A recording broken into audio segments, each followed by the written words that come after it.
नमस्ते, मैं गायत्री तवाजी एस्ट्रोलॉजी पे आप सबका स्वागत करती हूँ। आज का हमारा विषय है कि शनि का गोचर या शनि का प्रभाव मीन राशि पे क्या होगा 2026 में। देखिए हमने आपको यहाँ पर मीन राशि की ये पत्रिका बना के देखिए इसमें हाउस की गिनती बता देते हैं। First, second, third, fourth, fifth, six, seventh, eighth, ninth, 10th, 11th, 12 house की गिनती ऐसी होगी जहाँ यहाँ पे नंबर कुछ भी लिखा हुआ हो। ठीक है। अभी यहाँ पे जो शनि है 2026 में मीन राशि के अंदर वो कहाँ पर है? लग्न में ही है, मतलब फर्स्ट हाउस के अंदर ही है ना, मीन राशि के अंदर फर्स्ट हाउस में है और भी मार्ग। लेकिन चूंकि शनि यहाँ पे सोने के पाए पे, अब देखिए शनि की कौन कौन सी दृष्टि होती है।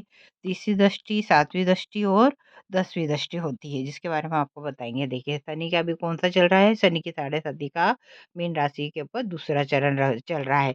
जब पहला चरण चल रहा था शनि कहाँ थे, यहाँ 12th हाउस में थे। ठीक है, हमने गिनती की थी first, second, third, fourth, fifth, six, seventh, eighth, 9, 10, 11, 12 house की गिनती ऐसी बताई थी। तो यहाँ पे देखिए 12th हाउस में शनि थे। ठीक है, मतलब 12th हाउस में जब आए थे तब शनि की 7.5 इन्हें प्रारंभ हुई थी। तो जो पहले वाला जो फेस गया है ऐसा करके, ठीक है, उसके अंदर आपको काफ़ी सारे, मतलब चूँकि 12th हाउस खर्चे का होता है भाई, का हॉस्पिटल का होता है, तो परिवार में बहुत सारे मतलब है ना, आपको परिवार के ऊपर खर्चा करना पड़ा होगा। खुद की हेल्थ भी अच्छी नहीं रही होगी, परिवार में से किसी की हेल्थ अच्छी नहीं होगी, भाग-दौड़ अधिक होगी, मेहनत अधिक होगी, संघर्ष और धन का व्यय, धन का है ना वह ज़्यादा हुआ होगा। ठीक है, ऐसा करके ये सारी चीज़ें थी। अब शनि आपके इसमें आ गए तो सतयोग भी यहाँ पर बना रहे हैं लग्न में आके। अब देखिए यहाँ पर अभी सतयोग तो बना है, लेकिन वो काय पे है, सोने के पाए पे। तो सोने का पाया इतना अच्छा नहीं होता है, मार्गी है। यह विशेषण चंद्र राशि पर आधारित है, जन्म राशि पे नहीं है।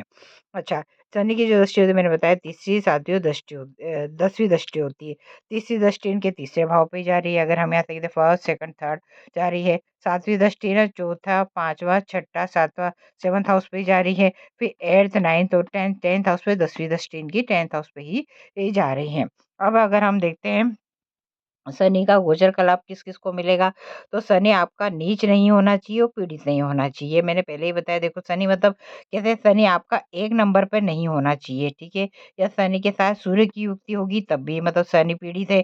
शनि राहु या केतु के साथ है तो भी पीड़ित है। शनि चंद्र के साथ है तब भी पीड़ित है। तो इसकी वजह से शनि के जो आपको अच्छे बेनिफिट्स मिलने चाहिए वो नहीं मिलेंगे। क्या होता है ना, जनरली सब लोग पूछते हैं, अरे आपने तो ऐसा बताया था कि हमको लाभ मिलने वाला, मिला नहीं। तो आपके इसमें देखना पड़ेगा पत्रिका के अंदर, ये जो है हमने एक जनरल प्रेडिक्शन आपको बता रहे हैं।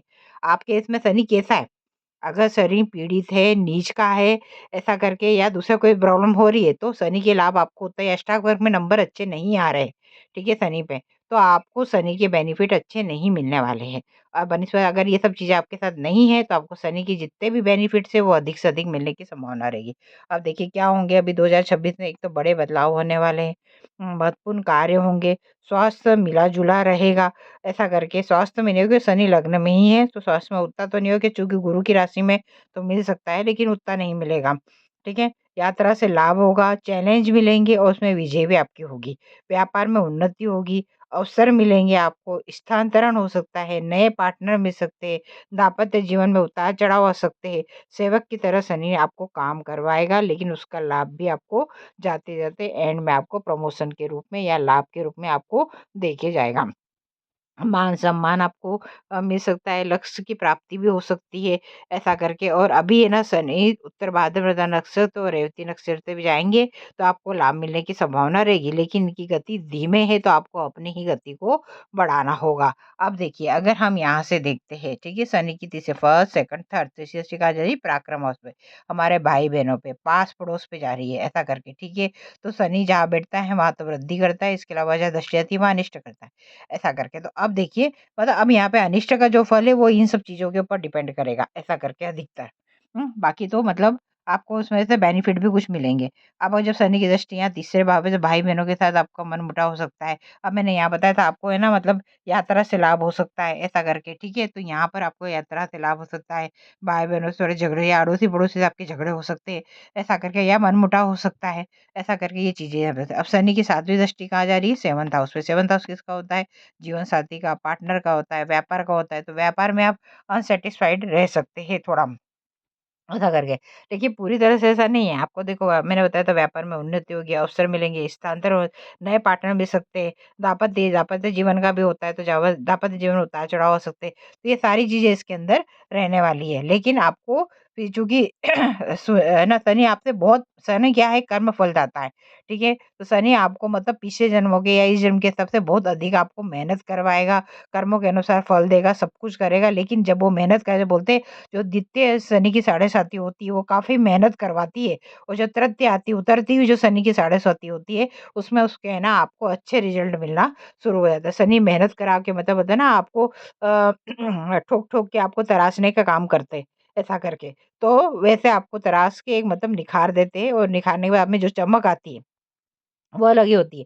तो इसका मतलब है ना आपको मतलब मेहनत आप अच्छे से करिए, कर्म पे मतलब आपको जितने भी चैलेंज मिल रहे हैं उनको आप मतलब ये समझिए कि ये हमारी उन्नति के लिए मिल रहे हैं हमको। हमको इसके अंदर मतलब है ना हारना नहीं है, हमको मतलब है ना उसको लड़ना है, हमें फाइट करनी है उस चीज़ों से, ऐसा करके। तो आप है ना उन्नति आपको अवश्य ही इसके अंदर मिलेगी। अब देखिए शनि की गति धीरे है, शनि चले शनिचर, धीमे-धीमे चलता है। उत्तर भाद्रपदा नक्षत्र में जब ये आएगा तब आपको उसके थोड़े बेनिफिट, जब ये रेवती बुध के नक्षत्र में जाएगा तब भी आपको इसके बेनिफिट अच्छे मिलने वाले हैं, ऐसा करके, ठीक है? तो ऐसा नहीं है कि आपको अवसर नहीं मिलेंगे या आपकी मतलब उन्नति नहीं होगी, ये नहीं होगा। लेकिन उसके साथ में उन्नति के साथ में आपको चैलेंज भी बहुत सारे आने वाले हैं, ऐसा करके। तो आपको फाइट करने के लिए तैयार रहना और अपनी गति को बढ़ाना है, ऐसा करके। मतलब आलस को नहीं करना है, मेहनत से जी नहीं चुराना है, ये सब चीज़ें आपको ध्यान रखनी है। अब देखिए, यहाँ पे आपको क्या-क्या चीज़ें हो सकती है, पेट संबंधी बीमारियाँ हो सकती है, बुखार आ सकता है, नेत्र का इन्फेक्शन हो सकता है, माँ को तकलीफ हो सकती है, माता या पिता को तकलीफ हो सकती है, या हॉस्पिटलाइज़्ड भी वो हो सकते हैं यहाँ पे। तो ये आपको थोड़ा-सा मतलब है ना ध्यान देके चलना है। अपने ऊपर तो आपको विशेष ध्यान देना है। अगर माता-पिता आपके साथ नहीं है तो फिर उन्हें अपने पे थोड़ा ज़्यादा ध्यान देना पड़ेगा। ऐसा करके आप उनको बोल सकते हैं कि आप अपना थोड़ा ध्यान रखिए, कुछ भी होता है तो तुरंत जाके दिखा दीजिए। उपाय आपको करना है, देखिए शनि की आराधना है तो करनी ही पड़ेगी क्योंकि शनि का है, ऐसा करके तो शनि की आराधना करनी है। महाकाल या हनुमान जी की या शिव जी की मतलब पूजा आप करते रहिए, कंटिन्यूअस करनी है, छोड़नी नहीं है।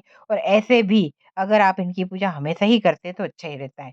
एक जो महत्वपूर्ण चीज़ है वो ये है कि कार्य में जल्दबाज़ी ना करें। अभी देखिए क्या होता है, शनि बहुत मेहनत करवाता है, लग्न बैठ के ससुर बनाएगा, बहुत मेहनत करवाएगा, बहुत आपको ना दौड़ाएगा, तो इसमें क्या होता है, हम जल्दी-जल्दी काम करने की सोचते हैं, इसमें हमको चोट-वोट लगने की संभावना होती है। जल्दबाजी में हमसे कुछ गलतियाँ हो सकती है, ऐसा करके।